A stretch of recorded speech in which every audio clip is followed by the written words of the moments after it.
Alors en 1997, en fait, j'avais un simple thermomètre, un simple pluviomètre, et je faisais des relevés plusieurs fois par jour, à certains, toujours aux mêmes heures, etc.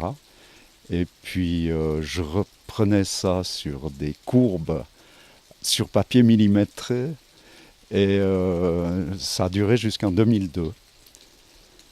En 2002, je me suis dit, mais pourquoi, j'ai vu de la publicité, pourquoi je ne montrais pas un appareil automatique avec toutes des connexions sur les différents accessoires, ça veut dire thermomètre, hygromètre, etc.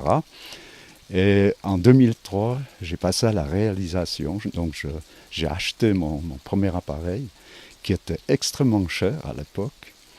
Et je m'y suis mis. Alors les différents instruments de mesure sont le pluviomètre, puisqu'il pleut aujourd'hui, le thermomètre hygromètre extérieur, la sonde UV, l'anémomètre avec la girouette, et le tout en principe connecté un peu comme selon les normes de météo internationale.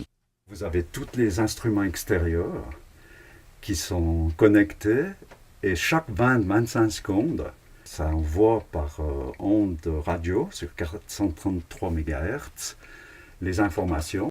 Vous avez la température extérieure et l'humidité extérieure, vous avez la pression atmosphérique, la quantité d'eau qui tombe, 2,2 mm à l'heure. Là, vous avez la girouette avec la vitesse du vent, vous voyez, ça change. Vous avez la sonde UV. C'est connecté par USB sur une application ici qui se trouve là. Ça, c'est en permanence ce qui est envoyé sur Internet. L'heure passée, il a plu 1 mm. Pluie d'aujourd'hui, 4,3 mm. Pluie d'hier, évidemment, il faisait magnifique temps. Pluie du mois, pluie de l'année. Et ça met à jour de manière automatique